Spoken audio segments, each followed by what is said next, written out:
BPSC mentor desk के इस YouTube channel पर आप लोगों का स्वागत है।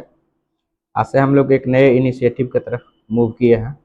इसमें हम लोग प्रतिदिन जो डेली न्यूज़पेपर आता है, इसमें बीपीएससी के या अन्य जो कमीशंस के एग्ज़ाम होते हैं, यूपीपीसीएस है या एसएससी के एग्ज़ाम हैं, उसके आधार उसके जो पैटर्न रहता है उस आधार पर हम लोग करंट अफेयर्स प्रतिदिन, अभी स्टार्ट हम लोग आज 50 से कर रहे हैं। हम लोग अगर समय ज़्यादा नहीं लगेगा तो अगले दिन से हम लोग उसको 100 daily current affairs daily cover करेंगे। एक नया इनिशिएटिव है, आप लोग अपना फीडबैक दीजिएगा, ठीक है। उसके बाद हम लोग इसको इम्प्रूव करेंगे जो भी है। हाँ, एक और डिस्क्लेमर है कि आज का सिर्फ ये जो वीडियो है या कंटेंट है सिर्फ इंग्लिश में है। आगे आने वाले दिन में जो कंटेंट हिंदी और इंग्लिश दोनों में रहेगा, ठीक है।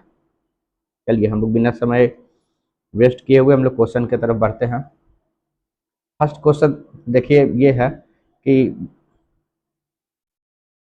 विच Indian armed forces hosted the third edition of metrological and oceanological symposium titled मेघयान 25। देखिए, सिंपोजियम क्या होता है? एक तरीके से कॉन्फ्रेंस होता है, ठीक है। तो इस इंडियन नेवी के द्वारा मेट्रोलॉजिकल एंड ओशनोलॉजिकल जो कॉन्फ्रेंस है, जिसका नाम की मेघनाथ 25 रखा गया है, तो आप इसको ध्यान रख सकते हैं। इस तरीके का क्वेश्चन जो है आता है, स्पेशली जो एसएससी का एग्जाम है या बीपीएससी का एग्जाम है, तो ध्यान रखिएगा कि इंडियन, इसमें आपको ध्यान रखना है कि इंडियन नेवी के द्वारा किया गया। अब मेन जो नाम आपको ध्यान रखना है वो मेघयान 25, ठीक है। ये किस तरीके का जो है बैठक था? तो metrological and oceanological symposium, symposium conference को कहते हैं, ठीक है। आगे हम लोग चलते हैं। Which bank has become the first in India to install ATM on on a train? कौन सा बैंक है जो, आप देख रहे होंगे कि न्यूज में आ रहा था कि केंद्र सरकार इसको लेकर बहुत ही उत्सुक था कि ट्रेनों में भी जो आपका एटीएम का व्यवस्था होना चाहिए। तो इसी कड़ी में बैंक ऑफ महाराष्ट्र के द्वारा जो है फर्स्ट एटीएम जो है ट्रेन पे लगाया गया है, ठीक है। चलिए आगे हम लोग बढ़ते हैं।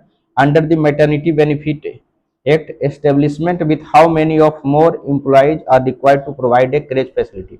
देखिए, क्वेश्चन ये पूछता है कि मैटरनिटी बेनिफिट एक्ट जो है उसके अंदर कौन जो एस्टेब्लिशमेंट है, यानी अगर कोई कंपनी है या कोई ऑर्गेनाइजेशन है तो कितना कम से कम अगर एम्प्लॉय रहेगा तब उसको क्रेच फैसिलिटी देना है, ठीक है। क्रेच फैसिलिटी किसको कहते हैं? अब देखिए, इसका पर्पस ये है कि जो छोटे बच्चे होते हैं, जो उनको केयर किया जा सके, स्पेशली जो वर्किंग महिलाएं होती है उनके लिए, ठीक है।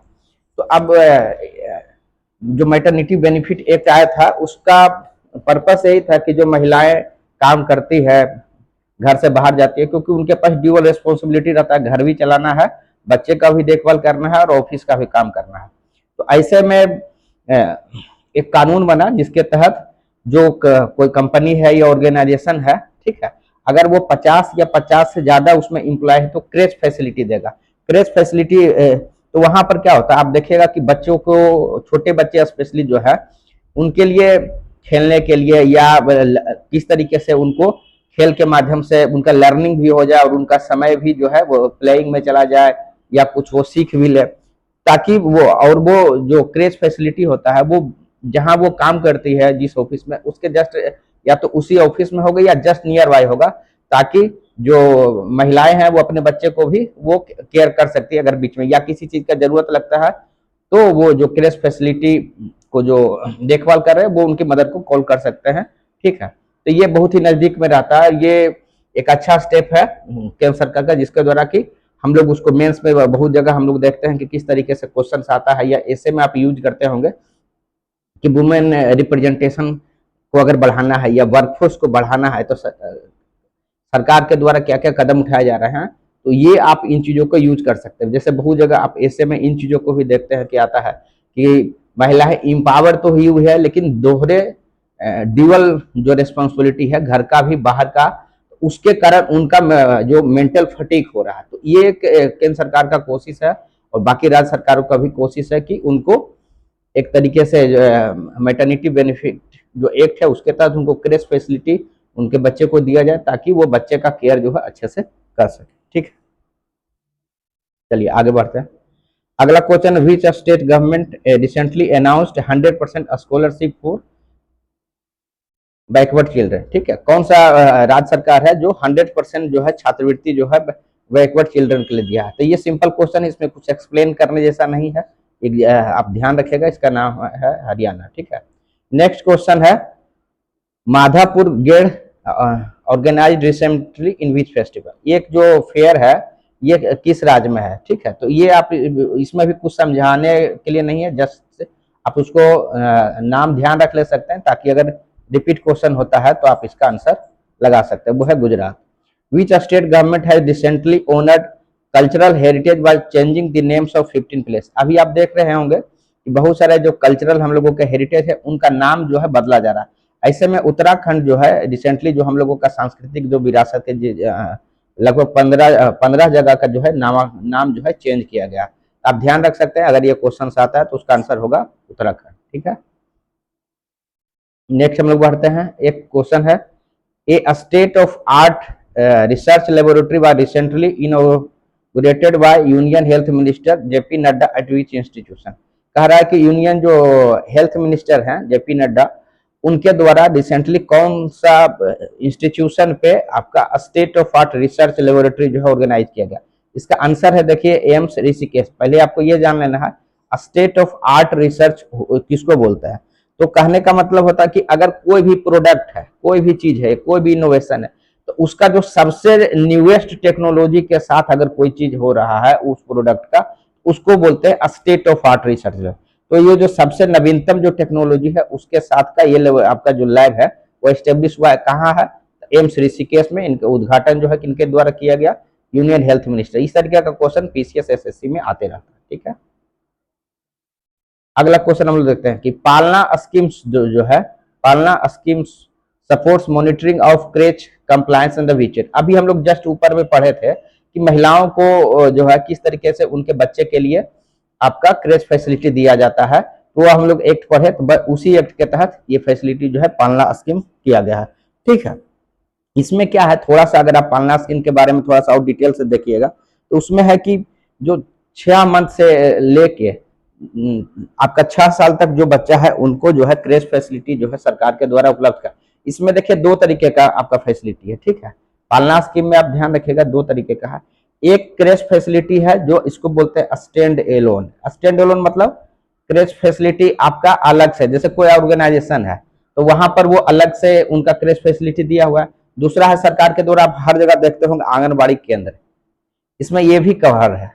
आप देखते होंगे हर पोषण क्षेत्र एक्चुअली में बना होता है ग्रामीण क्षेत्रों में, तो वहां पर हर पोषण क्षेत्र में एक आंगनबाड़ी केंद्र है जहाँ की बच्चों का जो है न्यूट्रिशन से लेके उनको बेसिक लर्निंग जो है या न्यूमेरिकल जो है जो बेसिक संख्या है या लेटर पहचानना है, ये सब चीज वहां पर कराया जाता है। तो पालना स्कीम उसी के तहत का एक स्कीम है। एक है कि स्टैंड अलोन जो अपने में खुद में एक क्रेच फैसिलिटी देता है।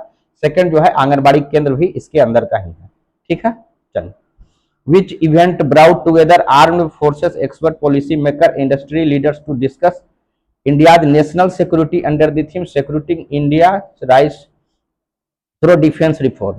तो इसमें क्या ये कहता है कि इंडिया का जो डिफेंस रिफॉर्म है, अब देखिए जब कभी भी डिफेंस में रिफॉर्म की बात होगा तो सारे जितना भी स्टेक होल्डर है, एक तो जो आपका जो एक्सपर्ट हो गया है, ठीक है, जो उन चीजों के बारे में समझते हैं, डिफेंस के इक्विपमेंट्स के बारे में जानते हैं, उसके फंक्शनल के बारे में, उनका पॉलिसी मेकर। ठीक है, दूसरा है कि जो उस कोई भी मिसाइल्स है या फिर रॉकेट है तो उसको जो बनाने वाले जो कंपनी है, ठीक है, तो वो इंडस्ट्री के भी लोग जो है एक तरीके से एक साथ आए और किस तरीके से इंडिया का जो डिफेंस सिस्टम में जो कुछ कमियां अगर है या उसको किस तरीके से इंप्रूव करना है, उसके तहत जो है आपका ये, तो ये कहा गया कि किसके द्वारा, तो अभी हम लोग जस्ट ऊपर में पढ़े थे। ठीक है, बस उसी का ये आपका है मेघयान 25 सिंपोजियम में ये सारी बातें जो है आपका हुआ। अब ऊपर में हम लोग पढ़े थे कि किनके द्वारा किया गया, तो आप ध्यान रखिएगा इंडियन नेवी, वो हम लोग ऊपर में चर्चा कर चुके हैं। ठीक है, चलिए आगे बढ़ते हैं। विच of the following the potential concerns of D extinction in the context of current genetic technology. अब देखिए जेनेटिक टेक्नोलॉजी आप लोग जानते हैं कि किस तरीके से जो जीन्स है या डीएनए है इसको मॉडिफाई किया। पहले आप ये जाने कि डी एक्सटिंक्शन क्या है। एक्सटिंक्शन तो आप जानते होंगे कि कोई भी जो प्रजाति है वो विलुप्त हो जाना, समाप्त हो जाना। डी एक्सटिंक्शन मतलब उसको वापस लाना, यानी जो प्रजातियां इस धरती से, अर्थ से गायब हो रहा है उस वो एक तरीके से वापस आना था। इसमें एक्चुअली में होता क्या है कि जो साइंटिस्ट होते हैं वो डीएनए जो है, आपको पता है डीएनए सीक्वेंसी, अगर आप डिटेल से पढ़िएगा वो अलग टॉपिक में हम लोग डिस्कस करेंगे उसमें। तो उसमें कहता है कि जो एक्सटिंक्ट आपका जो डीएनए जो प्रजाति आपका गायब हो गया उससे जो मिलता जुलता जिसका डीएनए सीक्वेंस होगा, जैसे आप एजीटीसी आप देखते होंगे कि हर का जो डीएनए है उसी से बना हुआ, तो उसका सीक्वेंसिंग में जो उससे मिलता जुलता जो सबसे नियरेस्ट जो डीएनए का जो सीक्वेंसिंग मिलेगा उसको मॉडिफाई करके आप कह सकते हैं, जैसे क्लोन वगैरह आप सुनते हैं देखते हैं, तो वो उन चीजों के माध्यम से पुनः उसका जो आप इस तरीके से जीव को पुनः लाना या डेवलप करना जो एग्जैक्टली तो सेम नहीं होगा लेकिन रिजेंबल करेगा उसी तरीके से लगभग। क्योंकि कोई भी व्यक्ति या कोई भी स्पीसीज का मेन क्या है, वो जो भी उसका फीचर्स होता है, गुण होता है, सब कुछ डीएनए पर निर्भर करता है। तो ये आपका रिजेंबल करेगा जो एक्सटिंक्ट हो गया। तो ये चीज अभी चल रहा है, ठीक है। जेनेटिक टेक्नोलॉजी में, बायोटेक्नोलॉजी में आप मेंस में भी इन चीजों को डिटेल्स में पढ़ते हैं। तो इसमें जो है, इसमें हर तरीके का इशू रहेगा, इथिकल इशू भी है आपका, इकोलॉजिकल इम्बैलेंस का भी इशू रहेगा, ठीक है। तो ये इसका आंसर जो है तीनों हो जाएगा, ठीक है। कंसेप्ट हम आपको समझा दिए, बाकी आप उसका डिटेल में उसको आप देख लीजिएगा, क्लियर हो जाएगा, ठीक है। 11 नंबर क्वेश्चन हम लोग देखते हैं। Recently which scheme bar emphasised for the development of tribal student in India through residential school. तो ये आप ध्यान रखिएगा कि एकलव्य मॉडल रेसिडेंशियल स्कूल जो है सारे जितने भी ब्लॉक्स है वहां पर खोला जा रहा है। वहां जो जितने भी एसटी कम्युनिटी के जो बच्चे हैं उनके लिए जो है रहने की भी व्यवस्था है, साथ में जो है क्वालिटी एजुकेशन भी दिया जा रहा है। तो आप ध्यान रखिएगा, Eklavya model residential school. Navodaya का नाम सुने होंगे, उसी पैटर्न पे आपका ये आपका एकलव्य मॉडल स्कूल भी खोला। नवोदय में क्या था कि इस तरीके का कोई बाउंडेशन नहीं था कि एससी के होंगे या एसटी ओबीसी, तो ये क्लासिफिकेशन सिर्फ नहीं था, सबके लिए था। और ये जो है सिर्फ एसटी कम्युनिटी के लिए, यानी अनुसूचित जनजाति के लिए, ठीक है। अगले क्वेश्चन की तरफ बढ़ते हैं। What is the name of recent NASA mission that aims to study polar magnetosphere.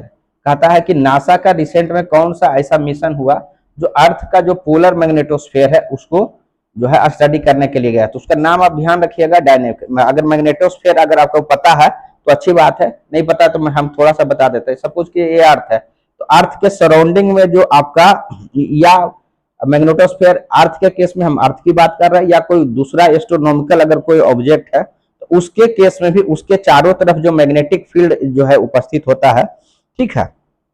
तो ये आपका मैग्नेटोस्फीयर कहलाता है। ये हम लोगों को जो है, अगर जो सोलर रेडिएशन है या सोलर विंड जो है, जो अर्थ के लिए हार्मफुल हो सकता है उसको, क्योंकि पर वहां पर चार्ज पार्टिकल्स होते हैं, उसके वो फ्रिक्शन के कारण वो एक दूसरे को कैंसिल आउट करके वो प्रोटेक्ट करता है।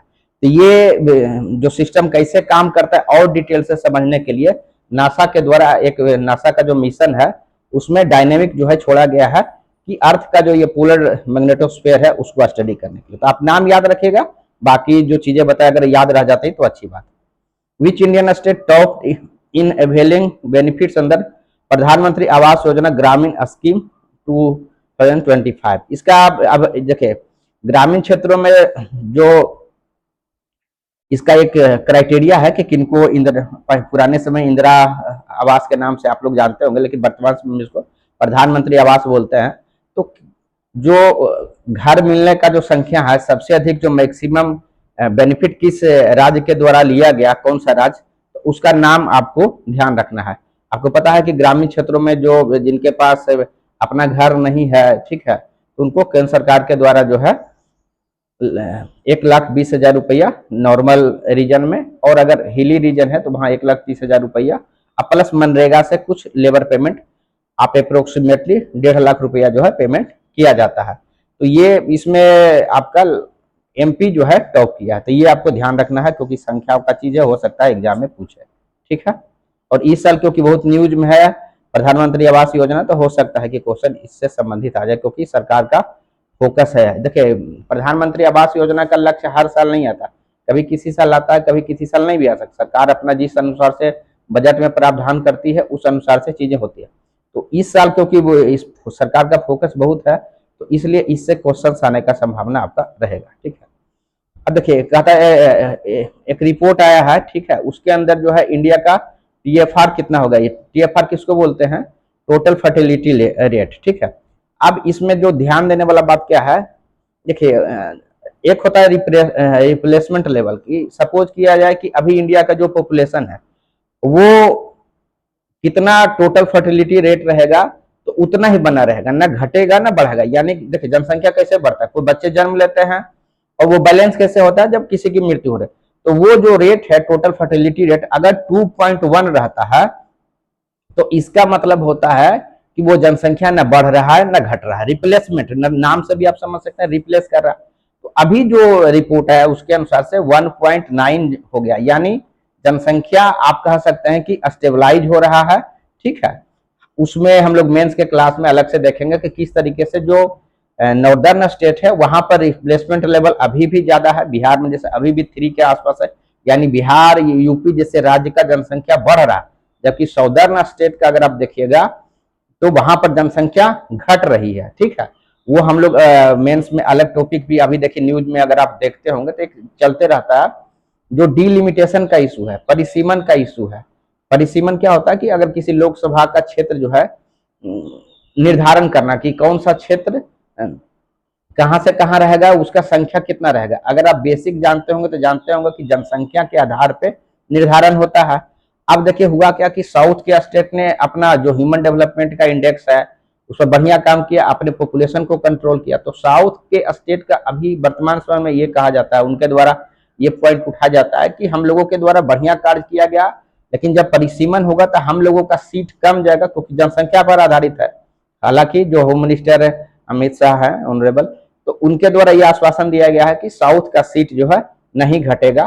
ठीक है, अब उस पर क्लेरिफिकेशन धीरे धीरे आएगा, लेकिन ये न्यूज में बना हुआ रहता, क्योंकि अभी परिसीमन से संबंधित कुछ कार्य हो नहीं रहा। क्योंकि परिसीमन के लिए जरूरी क्या है, पहले जनसंख्या का निर्धारण होना, तो अभी तो उसकी प्रक्रिया ही चालू नहीं हुई। पहले जो है सेंसस होगा, सेंसस के बाद किस तरीके से चीजें होगी तो वो चलते रहेगा। हम आपको चर्चा कर दिए क्योंकि न्यूज में थोड़ा रहता है इसलिए। ठीक है, देखिए कौन सा सिटी जो है स्वच्छता सर्वे में जो है आपका टॉप क्या है, ये हमेशा की तरह पूर्व में भी आप देखे होंगे इंदौर रहता है, तो इस बार भी इंदौर का है। ठीक है, विच neighbouring country of India has recently launched it's first earth observation satellite with support of China. अब इसका आंसर देखिए भूटान है। अब देखिए ये तो ठीक है, आप इसको प्रीलिम्स के हिसाब से ध्यान रखिए, साथ ही मेंस के हिसाब से यह ध्यान रखिए कि देखिए इंडिया किस तरीके से जो है अपने नेबरिंग कंट्री पर पूरा कंट्रोल जो होता था, आप कह सकते हैं कि चाइना किस तरीके से धीरे धीरे आप कह सकते हैं इंट्रूड कर रहा है या इंक्रोच कर रहा है। भूटान आप कह सकते हैं कि हमारे संबंध बहुत अच्छे थे, तो इसे में एक्सपेक्ट किया जा हम लोग कर सकते थे कि भारत जो है इसको हेल्प से लेना चाहिए था, भारत को हेल्प करना चाहिए था। तो ये जो अभी रिसेंटली जो ये आपका चाइना जो उसको सपोर्ट किया है और फर्स्ट ऑब्जर्वेशन सैटेलाइट जो है लॉन्च किया है भूटान, तो ये इसको हम लोगों को आईआर में अलग से देखेंगे कि चाइना किस तरीके से जो है आपका स्पेस डिप्लोमेसी के तहत हमारे जो नजदीक के कंट्री चाहे वो पाकिस्तान हो, बांग्लादेश हो, किस तरीके से म्यांमार हो, किस तरीके से उनसे नजदीकी बढ़ रहा है। तो भारत को किस तरीके से अलर्ट रहना है या भारत को क्या करना है, वो हम लोग मेंस के क्लास का या उसका जो वीडियो आता है उसमें आप देखिए। ठीक है, एक नामदा ट्रेडिशनल क्राफ्ट है जिसको जीआई टैग मिला है, वो कहाँ का है तो आप ध्यान रखिएगा, जम्मू कश्मीर का। ये देखिए ट्रेडिशनल क्राफ्ट है, आप जाके इसका फोटो देख सकते हैं, गूगल कर लीजिएगा, आपको दिख जाएगा। जो भी क्राफ्ट मीन्स क्या, जो आर्ट होता है, जैसे कोई भी चादर बना हुआ होगा जो है या फिर जो है किसी तरीके का कलाकृति होगा कपड़े पे, वो वही चीज उसमें है। लेकिन वो किस चीज का है, वुलन का है, वो स्पेशल उसी एरिया में ज्यादा होता है, उसको इसलिए उसको जीआई टैग मिला। जीआई टैग मिलने का क्या फायदा है ये आपको जरूर जानना चाहिए, क्योंकि उसके कारण क्या होता है ना, एक ब्रांडिंग हो जाता है, उसका सेल बिक्री सब कुछ जो है बेहतर हो जाता है। ये जो है प्रॉपर जो है उसके लिए जो निर्धारित क्राइटेरिया है उसको देखने के बाद मिलता है। कभी अगले वीडियो में इसको आपका क्या क्या क्राइटेरिया है आपसे डिस्कस करेंगे, ठीक है। The global wind energy council के हिसाब से इंडिया का जो है टोटल विंड एनर्जी कैपेसिटी में क्या रैंकिंग है, तो ये आप ध्यान रख लीजिएगा, फिफ्थ है। और ये देखिए हर तरीके का रिपोर्ट के हिसाब से रैंकिंग आपको ध्यान रखना रहता है, ठीक है। तो ये ग्लोबल विंड एनर्जी काउंसिल 2025 के हिसाब से फिफ्थ है, हो सकता है दूसरे के हिसाब से फोर्थ हो, थर्ड हो या सिक्स हो। तो जब कभी भी प्रीलिम्स ध्यान रखें तो रिपोर्ट किसका है वो भी ध्यान रखना है। अब मेंस के हिसाब से अगर है तो आपको जरूर ध्यान रखना चाहिए कोट करते समय कि हम इस रिपोर्ट का डिस्क्राइब कर रहे हैं, तो आपको ध्यान होना चाहिए, ठीक है। According according to UNDP latest human development index 2025 which Indian state has shown the most improvement in HDI. इसका है कि ह्यूमन डेवलपमेंट जो रिपोर्ट आया है यूएनडीपी का, पहले तो दो चीज ध्यान रखिएगा प्रीलिम से कि ह्यूमन डेवलपमेंट रिपोर्ट जो है जारी कौन किया, तो यूएनडीपी, ठीक है। और सुधार सबसे अधिक किसमें देखने को मिला, तो वो है झारखंड, ठीक है।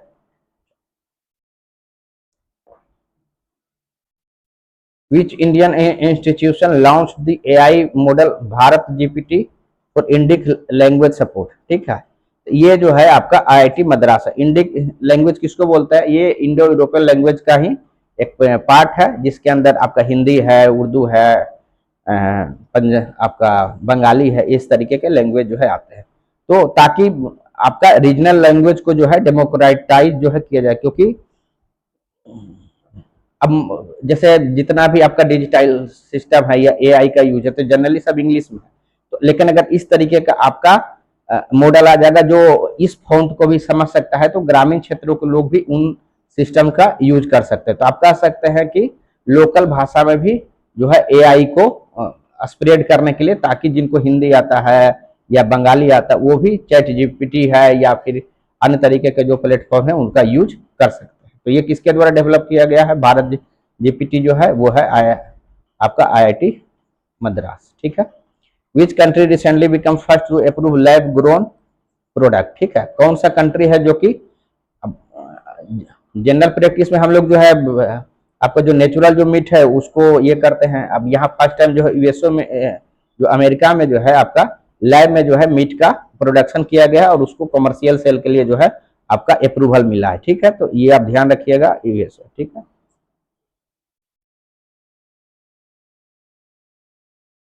एक देखिए एक्सरसाइज पूर्वी लहर, तो इस तरीके का क्वेश्चन आपको पूछता रहता है कि इंडियन आर्म फोर्सेस के किस ब्रांच के द्वारा किया गया, तो लहर से आपको ध्यान रह जाएगा, ठीक है। नेवी तो आप इसी तरीके से ध्यान रख सकते हैं, इंडियन नेवी के द्वारा जो है ये किया गया। और ईस्टर्न जो आपका सी बोर्ड है वहां पर जो है तैयारी करने के लिए, प्रिपेयरनेस के लिए जो है ये आपका ये उसको एसेस किया गया कि हमारा कितनी तैयारी है अगर उस क्षेत्र में कुछ होता है तो, ठीक है। तो एक्सरसाइज किया गया, ठीक है। ये बार बार होते रहता है इस तरीके का, तो आपको नाम ध्यान रखना पड़ेगा, ठीक है। सुरक्षित ग्राम अभियान was recently launch in which ministry, ठीक है। ये जो है ग्रामीण क्षेत्रों में सेफ्टी और सैनिटेशन को जो है बढ़ाने के लिए जो है आपका पंचायती राज गवर्नमेंट के द्वारा आपका ये किया गया है, ठीक।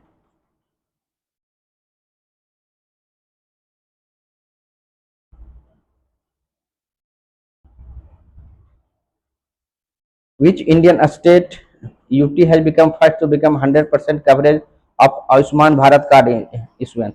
कौन सा कह रहा है कि या तो राज्य है या यूनियन टेरिटरी है जहां पर 100% कवरेज जो है आयुष्मान भारत कार्ड का होगा। आयुष्मान भारत कार्ड क्या है आपको पता है कि जहां पर कि केंद्र सरकार का स्कीम निकला जिसमें कि 5 लाख तक जो है निःशुल्क जो है जो इलाज किया जाता है, ठीक है। जो भी इसके लिए जो क्राइटेरिया में आते हैं, ठीक है, एससीसीसी के डाटा से ये बना है, ठीक है। जो आपका SCCC 2011 में जो आपका सर्वे हुआ था इसमें उनका नाम ऊपर से ही आया, और क्योंकि जब सर्वे हुआ तो वो उनका पूरा डिटेल्स लिया जाता है, इकोनॉमिक स्थिति क्या है, शैक्षणिक स्थिति क्या है, आर्थिक स्थिति क्या है, उस अनुसार से वो रिपोर्ट बना था और उसी के आधार पर जो उनके लाभार्थी है उनका चयन हुआ है, ठीक है। तो इसमें 5 लाख तक का जो स्पॉन्सर्ड जो केंद्र सरकार है इनके द्वारा जिस हॉस्पिटल से टैगिंग होता है वहां पर आप जाइएगा तो 5 लाख तक निःशुल्क हो जाता है जिनका आयुष्मान कार्ड बना हुआ रहता है, तो ठीक है। ये हम लोग जो है ध्यान रखेंगे, ठीक है। इसका आंसर क्या है, चंडीगढ़, ठीक है। आयुष्मान कार्ड आप सुने भी होंगे, जान भी रहे होंगे, ठीक है। अगला है world heritage day officially known as, ठीक है, ये सिंपल क्वेश्चन है, देख सिर्फ ध्यान रख लीजिए। International day for monuments and sites, ठीक है। Which of the following describes the aim of the panchayat development index launch recently. इस देखिए, इसका जो पंचायत स्तर पर जितना भी डेवलपमेंट परफॉर्मेंस हुआ, विकास के जितने भी चीज हुए, उन सभी को जो है मेजर करता है, ठीक है। ये सिंपल क्वेश्चन है, नाम सभी पता चल जाएगा। भारत राइस इनिशिएटिव जो है कौन सा इंडियन पीएसयू के द्वारा किया गया, ताकि जो है जो सामान्य नागरिक है उनको राइस जो है अफोर्डेबल मिल सके। तो आप नाम ध्यान रख लीजिएगा, नाफेड, ठीक है। नाफेड का फुल फॉर्म आपको पता होगा, national agriculture cooperative marketing federation of India, ठीक है। ये पीएसयू है, ठीक है, जो सब्सिडाइज रेट पे चावल जो है डिस्ट्रीब्यूट करता है, ठीक है। तो ये नाम ध्यान रखना है, भारत राइस इनिशिएटिव के तहत कौन है, नाफेड जो है आपका सब्सिडाइज रेट पे आपको चावल जो है डिस्ट्रीब्यूट कर रहा है, ठीक है। What is the primary objective of mission Vatsal recently highlighted in parliament. ये इसका क्या है कि जो चाइल्ड प्रोटेक्शन सर्विसेज के लिए किया गया है, इसमें एक्चुअली में होता क्या है, कुछ ऐसे बच्चे होते हैं जो या तो उनको कोई देखने वाला नहीं है, या किसी तरीके का लीगल हेल्प उनको जरूरत है कोई, या बहुत सारे बच्चे को देखेगा कि छोड़ दिया जाता है, अनाथ है, या फिर कोई एबेंडन करके कहीं पर चला गया है, या कहीं कोई रेड हुआ तो उसमें पकड़ा गया है, ट्रैफिक में कोई बच्चा पकड़ा गया, तो उन बच्चों का केयर करने के लिए जो ये इस तरीके का स्कीम है, या कोई लीगल है, सपोज कीजिए बॉर्डर पर कोई आपका बच्चा मिलता है, सपोज कीजिए पाकिस्तान के बॉर्डर पर है, बांग्लादेश के बॉर्डर पर है, तो ऐसे जगह पर उन बच्चों को लीगल हेल्प वगैरह के लिए जो है आपका मिशन बात्सल जो किया गया है, और साथ ही जो यहाँ बच्चे हैं तो उनको दोनों तरीके का सुविधा दिया जाता है, ठीक है, कि उनको केयर भी कराया जाता है, उनको प्रॉपर न्यूट्रिशन से लेके एजुकेशन से लेके सब तरीके का व्यवस्था जो है मिशन बात्सल के लिए किया। तो आपको ध्यान रखना है कि जो चाइल्ड प्रोटेक्शन के लिए ये स्कीम है, ठीक है। कार्बन न्यूट्रल कौन सा इंडियन सिटी है जो अपने आप को कार्बन न्यूट्रल जो है स्मार्ट सिटी प्लान के तहत घोषित किया। नाम ध्यान रखिएगा, पणजी। कार्बन नाम आप समझ गए, न्यूट्रल मीन्स क्या हुआ कि जितना कार्बन जो है सिस्टम में हम आपका एग्जिट कर रहे हैं उतना ही हम एब्जॉर्ब कर रहे हैं, ताकि मेरा जो देखिए ये सब चीजें क्यों हो रहा है, क्लाइमेट चेंज के हिसाब से हो रहा है। उसमें क्या कहा जाता है कि CO2 जो है मेन पोल्यूटेंट है, जिसके कारण हमारा जो आपका ग्लोबल चेंज का मेन कारण है आपका ग्रीन हाउस गैस का। तो इसके लिए इस तरीके का कंसेप्ट चलता है। इसमें जो है कार्बन न्यूट्रल अपने आप को घोषित किया पणजी की हमारे द्वारा सिस्टम से जितना हम अगर मेरे यहाँ जो भी फैक्ट्री है या जितनी व्हीकल्स चल रहा है उसके द्वारा जितना अगर पोल्यूशन के थ्रू CO2 मतलब रिलीज किया जाता है उतना किसी अन्य इनिशिएटिव के तहत हम लोग हमारे यहाँ एब्जॉर्ब किया जाता है। साथ ही यह भी दिखाता है कि वहां पर जो वेस्ट मैनेजमेंट है वो बहुत बढ़िया हो रहा होगा, साथ ही ग्रीन एनर्जी को प्रमोट किया होगा। ग्रीन एनर्जी कहने का मतलब विंड एनर्जी है, सोलर एनर्जी है, न्यूक्लियर एनर्जी है, उन चीजों को प्रमोट किया गया होगा, ठीक है। तो ये दिखाता है अपने आप को कि पणजी जो है अपने आप को कार्बन न्यूट्रल जो है घोषित किया, ठीक। चलिए, कौन India has signed an MOU which country for mutual recognition of academic qualification. इसका ध्यान रखिएगा यूके, ठीक है। होता क्या था कि जो एकेडमिक इंडिया में बहुत सारे ऐसे डिग्री आपको रहेंगे जो फॉरेन कंट्री में रिकॉग्नाइज नहीं होता था, ठीक है। अब नेशनल एजुकेशन पॉलिसी में भी इन बातों को ध्यान रखा गया है, ठीक है। अब मतलब इंडिया में मैट्रिक के बाहर अगर आप जब तक बहुत सारे कंट्री ऐसे होते हैं जहां रिकॉग्नाइज नहीं करते, उसके कारण उनको उस एलिजिबिलिटी का उनको जॉब मिलने में दिक्कत होता है या अन्य जगह भी परेशानी होता है। तो रिसेंटली जो है यूके के साथ ये रिकॉग्निशन हुआ, इससे जो बच्चे वहां पर जाते हैं पढ़ाई करने के लिए उनके लिए बढ़िया रहा, या कोई जॉब करने के लिए जाते हैं प्रोफेशनल उनके लिए भी बेहतर रहेगा, ठीक है। 31 नंबर क्वेश्चन देखते हैं, कौन सा एयरपोर्ट को बेस्ट सस्टेनेबल एयरपोर्ट जो है ACI के द्वारा घोषित किया गया है, ठीक है। तो ये आप ध्यान रख लीजिएगा, राजीव गांधी इंटरनेशनल एयरपोर्ट हैदराबाद, ठीक है। तो इसमें तो कुछ समझाने जैसा नहीं है, तो इसको हम आगे बढ़ रहे हैं। Which Indian institute has recently developed a biodegradable packaging material from jackfruits, ठीक है। जैकफ्रूट बोलते हैं कटहल को, ठीक है। इसमें क्या है कि जो इनोवेशन ये जो हुआ है उसमें आपको circular economy and sustainable packaging को जो है आपको प्रमोट करता है। सर्कुलर इकोनॉमी किसको बोलता है, यानी कोई भी चीज को अगर रीयूज करें, ठीक है, रिपेयर करें और रिसाइकलिंग करें, ठीक है। अब जैसे इसका कंसेप्ट क्या, सपोज कीजिए बहुत सारे आपका मटेरियल्स ऐसे होते हैं जिनको कि आप यूज कर सकते हैं लेकिन आप यूज नहीं कर रहे हैं, ठीक है, आप थ्रो कर रहे हैं। तो इस चीज को फोकस है कि आप उसको तब तक यूज कीजिए जब तक उसका यूज किया जा सकता है, ठीक है। दूसरा कि आप उसको रिपेयर कीजिए, मतलब अगर वो रिपेयर होने की स्थिति में है तो उसको रिपेयर करना, साथ ही अगर वो यूज होने लायक नहीं है, रीयूज रिपेयर के बाद भी अगर वो रीयूज नहीं हो पा रहा तो आप उसको रिसाइकिल कीजिए, ठीक है। और ये किस तरीके की चीज में संभव हो पाएगा, बायोडिग्रेडेबल, ठीक है। तो ये आपका जैकफ्रूट जो आपका वेस्ट है उससे आपका पैकेजिंग मटेरियल जो है तैयार किया गया है, ठीक है, ताकि उसको पुनः जो है आपका किसी भी तरीके से पोल्यूशन जो है नहीं बढ़े, ठीक है। पैकेजिंग मटेरियल आप समझते हैं किसी भी चीज को पैक करने के लिए, ठीक है। ग्लोबल बुद्धिस्ट समिट 2025 रिसेंटली किस सिटी में हुआ, तो ये तो सिंपल है, आपका दिल्ली में हुआ, नाम ध्यान रख लीजिएगा।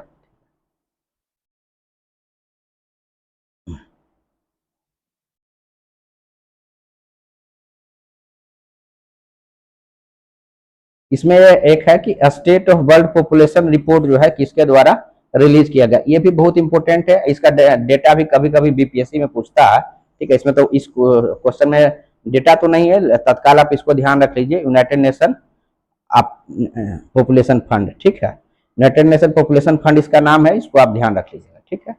और इसका रिपोर्ट आगे जरूर कभी न कभी आएगा तो उसमें देख लेंगे इंडिया का पॉपुलेशन कितना प्रोजेक्ट किया गया, बिहार का कितना किया, क्योंकि प्रीवियस ईयर के क्वेश्चन में इस तरीके का क्वेश्चन आया हुआ है, ठीक है।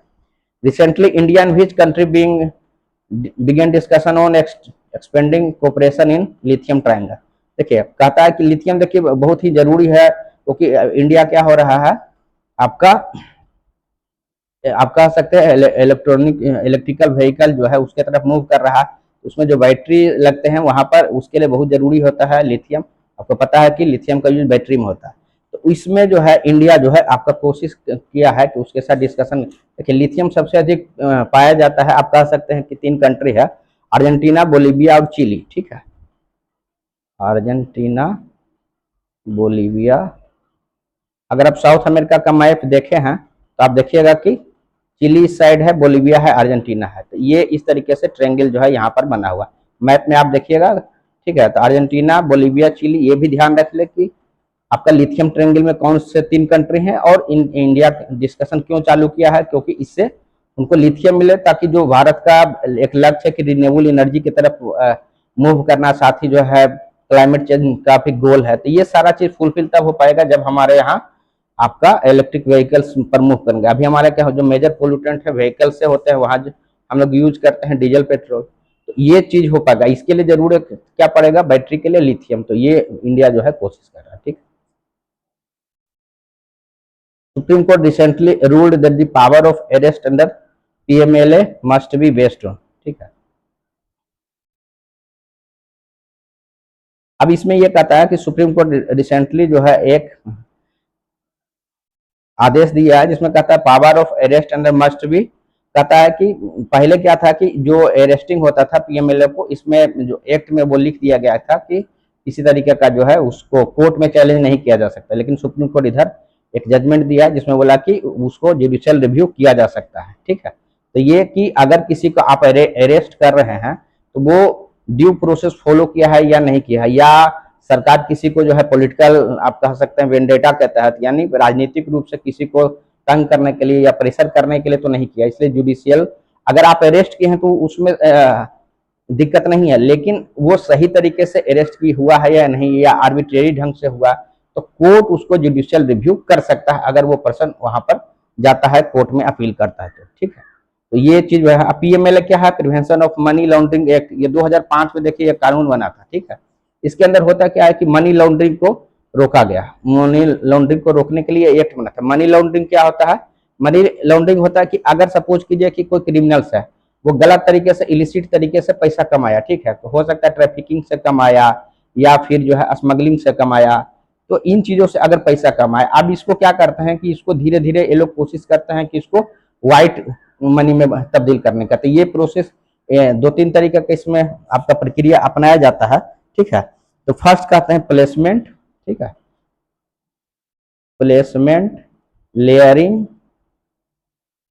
और एक है आपका इंटीग्रेशन। इसको हम समझा देते हैं, ठीक है। अब देखिए पहले क्या करता है कि जो पैसा सपोज कीजिए कहीं गलत तरीके से कमाया, स्मगलिंग से कमाया या गांजा बेच के कमाया या किसी तरीके से या एक्सटॉर्शन से कमाया, तो होता क्या है कि उसको पहले फाइनेंशियल सिस्टम में पहले कहीं एक जगह अलग अलग जगह डाल दिया।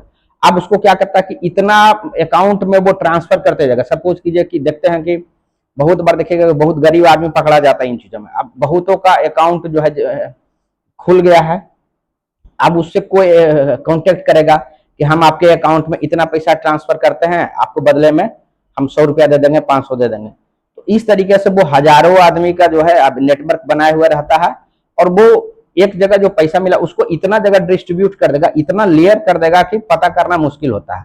और उसके बाद फिर वो धीरे धीरे घुमाते हुए फिर एक जगह सिस्टम में उसको फिर से वापस ले आता है। तो जहां पर सपोज कीजिए कि अब कोई शेयर है या किसी चीज का कोई कंपनी के मार्फत से है, कोई ट्रस्ट बना लिया। अब यहाँ पर सपोज कि कोई पैसा दिखा, मान लो ये लीगल एंटिटी है, मान लो ये सरकार के नजर में सही एंटिटी है, इसका पैसा का सोर्स सोचे इतना जगह से घुमा घुमा के ले आया कि पहले कहीं दूसरा जगह डाला, फिर यहाँ से 100 जगह 200 जगह 5000 जगह डाला, फिर घुमाते घुमाते घुमाते घुमाते सिस्टम में आपका ले आया। तो उस प्रोसेस को कहते हैं मनी लॉन्ड्रिंग, ठीक है। अभी आप देखते होंगे ईडी वगैरह का जो कार्रवाई होते रहता है वो सब के लिए वो है, ठीक है। Which country has launched India's first floating data center powered entirely by renewable energy? ठीक है, तो ये इसका आंसर है नॉर्वे, ठीक है। कि जो डेटा सेंटर होता है, ठीक है, जहां पर कि जैसे डिजिटल जो डेटा होता है जो रखे जाते हैं, ठीक है, तो उसको फ्लोटिंग आप कह सकते हैं डेटा सेंटर बनाया है ये रिन्यूएबल एनर्जी का। ये कंट्री का नाम याद रखिएगा, नॉर्वे, ठीक है। कहता सक्षम जो स्कीम है वो क्या है, ठीक है। तो ये आपका ये हेल्थ विभाग से संबंधित है। इसमें क्या होता है ना कि उनको ट्रेनिंग दिया जाता है, ठीक है, ऑनलाइन ट्रेनिंग दिया जाएगा। जितना भी मेडिकल प्रोफेशनल होते हैं उनको ट्रेन किया जाता है, मेडिकल एजुकेशन के बारे में बताया जाता है, स्किल्ड उनको किया जाता है, ठीक है, ताकि और वो जानकारी उनको मिले और वो वहां के माध्यम से नीचे जो भी है वहां भी स्प्रेड हो, ठीक है। Which river has been declared living entity with legal rights by High Court in India? अब देखिए रिसेंटली जो है आपको यमुना को जो है ये किया गया है, ठीक है। पहले गंगा को पूर्व में किया जा चुका। देखिए लिविंग एंटिटी का मीनिंग क्या है ये आप समझ लीजिए, लीगल बायोलॉजी में इसका मीनिंग अलग हो जाएगा, लेकिन आपका ये आपका पॉलिटी के हिसाब से क्या लिविंग एंटिटी से मीनिंग है वो आपको समझना। इसका अगर मीनिंग ये हुआ कि जिस तरीके से आप एक पर्सन है, ठीक है, तो आपका इस कंट्री में रह रहे हैं तो आपका कुछ फंडामेंटल राइट्स है, कुछ अधिकार है, उसी तरीके से इसको घोषित किया गया कि इसके बिहाफ पर, यानी सब कुछ कीजिए कि आपका फंडामेंटल राइट्स का वायलेशन होता तो आप कोर्ट पहुंचते हैं, ठीक है, कि हमारे साथ एक्सप्लॉइटेशन हुआ या मेरे फ्रीडम ऑफ स्पीच का को कर्व किया जा रहा है या फिर हमारा बिजनेस करने से रोका जा रहा है, ठीक है, जो भी आपके फंडामेंटल राइट्स है या रिलीजियस राइट को आपको दबाया जा रहा है, कोर्ट जाते हैं। उसी तरीके का आपका एक एंटिटी, यानी वो खुद में एक एंटिटी घोषित हो गया, यानी उसके आप कह सकते हैं कि वो जो केस होगा वो उस तरीके से ट्रीट होगा कि गंगा या यमुना खुद कह रहा है कि हमारा जो है इस तरीके से कंजर्वेशन और चीजों को जो पर, यानी आप कह सकते हैं उसका एक्सप्लॉइटेशन हो रहा है, तो उस तरीके से कोर्ट में पेश किया जाएगा। तो ये आपका जिस तरीके से एक पर्सन का लीगल राइट होता है उसी तरीके से लीगल राइट गंगा और यमुना का होगा, यानी कोर्ट में जो भी हियरिंग होगा उस अनुसार से अब होगा, ठीक है। इससे क्या होगा, कंजर्वेशन जो है बढ़ेगा, ठीक है। और जो गंगा या यमुना को प्रोटेक्ट करने के लिए जो रेस्पॉन्सिबल आदमी है या वायलेट करने के लिए उनका अकाउंटेबिलिटी बढ़ेगा। सब कुछ के जैसे क्या होगा कि आपका फंडामेंटल राइट सपोज कीजिए कि वायलेट हो रहा, तो आप कहते हैं कि इसके कारण मेरा वायलेट हो रहा है, या सरकार को कोई चीज आदेश देने के लिए कहते हैं कि हमारा जॉब में ये दिक्कत हो रहा है, सरकार को यह आदेश दिया जाए। बाकी फंडामेंटल राइट्स में हम लोग देखेंगे कि कैसे मेंडामूस होता है, सटियोरारी होता है, तो उस तरीके का जो रीट में जो होता है तो उसी तरीके का आप सपोज कि उसके बिहाफ पे आप कोर्ट उस तरीके से कंसीडर कर सकता है कि गंगा के लिए अब जो बॉडी बना हुआ उसके जो चेयरमैन होंगे या उसके जो सेक्रेटरी हैं या उनके लिए जो रेस्पॉन्सिबल ऑर्गेनाइजेशन उसको अकाउंटेबल करेगा कि आपको जो एक्शन लेना था आप क्यों नहीं कर सकते। तो ये चीजें फायदा होगा, ठीक है। चलिए ठीक। रिसेंटली जो है कौन सा न्यू ट्रेड एग्रीमेंट जो है आपका इंडिया किसके साथ, आपका जो यूरोपियन यूनियन जो फ्री ट्रेड एसोसिएशन है उसके साथ जो आपका साइन हुआ है, उसमें मेजर किस चीज पर फोकस, ये कॉमन पॉइंट है, इसमें कुछ ये ना, इन्वेस्टमेंट एंड मार्केट एसेस, ठीक है। यानी देखिए आईआर में आपको डिटेल से बताएंगे, इंडिया यूरोप का भी जो है ट्रेड को लेके कुछ फ्रिक्शन था, स्पेशली क्या होता था कि बहुत तरीके का यूरोपियन कंट्री के द्वारा जो है शर्त रखे जाते थे कि ह्यूमन राइट्स वायलेशन, ठीक है, या प्रोडक्ट की क्वालिटी, या आप कह सकते हैं इतने सेफ्टी नॉर्म्स रख दिए गए थे जिसके कारण ट्रेड प्रभावित हो रहा था। उन चीजों को अभी थोड़ा इम्प्रूव किया गया है ताकि एक दूसरे का मार्केट में एक्सेसिबिलिटी बढ़े और ट्रेड हो। ये सारा चीज किस लिए हो रहा है, आपको पता है कि ट्रेड वार के बैकग्राउंड में ये सारी चीजें जो है एक कंट्री दूसरे कंट्री से क्लोज आके बायलेटरल रिलेशन, द्विपक्षीय जो रिलेशन होता है उसके तरफ मूव कर रहा है, ठीक है। Recently India has signed A defence cooperation with which country, ठीक है, ये फिलीपींस के साथ जो है एक आपका डिफेंस कोऑपरेशन पैक्ट साइन हुआ, उसमें मैरीटाइम सिक्योरिटी को लेके, डिफेंस ट्रेनिंग को लेके ज्वाइंट एक्सरसाइज कि हम लोग किस तरीके से जो है मरीन जो क्षेत्र है उसमें को सुरक्षा करेंगे, यानी हमारे कोस्ट गार्ड में अगर किसी तरीके का दिक्कत होता है हमारे टेरिटोरियल एरिया में तो सामने वाला कंट्री भी हेल्प करेगा, ठीक है। हम लोग साथ में मिलकर जो है डिफेंस का ट्रेनिंग भी करेंगे और ज्वाइंट एक्सरसाइज भी करेंगे ताकि थर्ड पार्टी के खिलाफ हम एक दूसरे का सपोर्ट करें, ठीक है। स्मार्ट सिटी मिशन को कब तक जो है एक्सटेंड कर दिया गया है, ये 2026, ये उतना इंपोर्टेंट नहीं है, ठीक है। 43 नंबर क्वेश्चन हम लोग देखते हैं, which Indian startup has been recently selected by ISRO for satellite component manufacturing, ठीक है। इसका नाम ध्यान रख लीजिएगा, पिक्सल, ठीक है। ये क्या हो रहा है कि एडवांस सैटेलाइट इमेजिंग सिस्टम जो है वो इसरो के कोलैबोरेशन में इसको डेवलप कर रहा है, ठीक है। मेक इन इंडिया आपको बड़ा प्रोजेक्ट है, आपको पता है कि इंडिया धीरे कोशिश कर रहा है कि जितना भी डिफेंस का इक्विपमेंट है वो इंडिया में ही बने, उसी के तहत चीजें चल रही है, ठीक है। वर्ल्ड इकोनॉमिक फोरम जो है आपका global gender gap report, India का रैंक क्या है, तो रैंक याद रखिएगा, ये तो 127। साथ ही वो ध्यान रखिएगा कि global gender gap report release कौन करता है, ठीक है, तो ये आप ध्यान रखिएगा, वर्ल्ड इकोनॉमिक फोरम पूर्व के एग्जाम में पूछा भी गया है, ठीक है। वन व्हीकल वन फास्टैग, ये किस लिए लागू किया गया, ताकि कोई डुप्लीकेट ना करे, ठीक है, कोई जो है उसको अवॉइड ना कर सके, उसका फास्टैग एक से अधिक मिले तो दूसरा लोग चला जाए ताकि जो है उसका पैसा नहीं लगे, ठीक है। इस तरीके का मिसयूज नहीं हो, इसीलिए जो है एक व्हीकल का एक ही फास्टैग जो है किया गया था, ठीक है, ताकि कोई जो डुप्लीकेट आपका टोलिंग होता है या कोई फ्रॉड होता है वो ना हो सके, ठीक है। Which international organisation recently warned of the rise in zoonotic disease, ठीक है, ये हेल्थ से रिलेटेड कौन करेगा, WHO, ठीक है। जूनोटिक डिजीज किसको कहते हैं, ऐसा डिजीज जो एनिमल्स से ह्यूमंस की तरफ फैलता है, ठीक है, जो पहले एक तरीके से इन्फेक्शियस डिजीज होगा जो पहले एनिमल्स में होगा लेकिन वो संक्रमण के बाद जो है आपका जो ह्यूमंस के बीच भी फैलता है, ठीक है, तो उसको कहते हैं जूनोटिक, WHO, ठीक है। What is the primary goal of PM शक्ति नेशनल मास्टर प्लान, इसमें क्या है ना, एक्चुअली में क्या है, PM शक्ति का जो एम है वो है इंफ्रास्ट्रक्चर को डेवलप करना। देखिए इसका एम क्या है ना कि पूरे देश में जो है जितना अच्छा, देखिए रोडवेज होगा, वाटरवेज होगा, एयर लाइंस का व्यवस्था होगा, उसके कारण क्या होता है ना, जो भी फ्रेट है यानी एक सामान को दूसरे जगह ले जाना है, तो जितना अच्छा आपका रोड रहेगा, जितना अच्छा रेलवे का व्यवस्था रहेगा, तो इन चीजों को के लिए डेवलप के लिए PM शक्ति स्कीम किया गया। अभी क्या हुआ है ना कि जैसे सपोज कीजिए कि कोई रोड बनना होता है, सब रोड बनना होता है एक जगह से दूसरा जगह, तो एक ही डिपार्टमेंट का रोल नहीं है। अब सपोज कीजिए कि लैंड अगर एक्वायर करना है तो इसमें आपका राजस्व विभाग रिलेटेड होगा, ठीक है। इसी तरीके से कोई रास्ता अगर एक जगह से दूसरे जगह जा रहा तो बीच में हो सकता है किसी दूसरे डिपार्टमेंट का जमीन रहे, तो आप छोटे छोटे बहुत वहां इतना डिटेल में अभी तो नहीं बताऊंगा, यानी मल्टीपल डिपार्टमेंट का जरूरत पड़ता है किसी प्रोजेक्ट को कराने में। इसमें वही हुआ है कि सारा एक विकास वही करना है, इंफ्रास्ट्रक्चर को मूव करना, लेकिन सारे का एक डिजिटल प्लेटफॉर्म से मॉनिटरिंग भी किया जाता है कि वो प्रोजेक्ट कहाँ पहुंचा, सब उसमें संबंधित सारे विभाग वहां पर हैं, और जहां पर भी थोड़ा सा भी इशू आता है तो वहां पर रेज किया जाता है, और सारे जो भी सेक्रेटरी होते हैं वो वहां पर रहते हैं, उन चीजों को प्राथमिकता से जो है रिजोल्व कराया जाता है, ताकि प्रोजेक्ट जल्दी से जल्दी हो। तो ये स्पेशली जो है पीएम शक्ति नेशनल मास्टर प्लान के तहत जो है किया जा रहा है। ठीक है।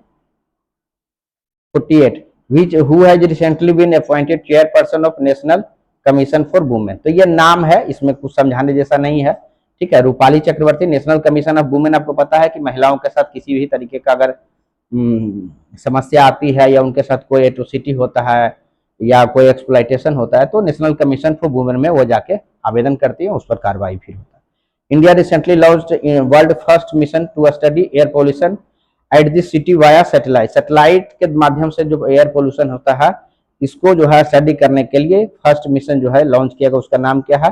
प्रवाह। तो ये भी आप नाम से भी आप समझ सकते हैं, प्रवाह एयर पोल्यूशन आप रिलेट करके नाम ध्यान रख सकते हैं। कभी कभी क्वेश्चन पूछा जा सकता है कि ये किस लिए जो है आपका लॉन्च किया गया, तो ये भी ध्यान रखिएगा कि एयर पोल्यूशन का स्टडी करने के लिए। ठीक है। और किसके द्वारा कि ये जो है आपका प्रवाह जो है हो गया। ठीक है। Recent draft on digital competition law, जो है रिसेंटली जो डिजिटल कंपटीशन जो आपका ये हुआ वो ये किस चीज के लिए हुआ है? ठीक है। तो ये उतना इंपॉर्टेंट नहीं है, इससे बेहतर क्वेश्चन बनेगा तब इसको चर्चा करेंगे। यानी जो डिजिटल प्लेटफॉर्म में कुछ सर्टेन डिजिटल प्लेटफॉर्म का जो मोनोपोली है उसको कम करने के लिए, उसको कंट्रोल करने के लिए ये आपका डिजिटल जो लॉ है वो बनाया गया है। ठीक है।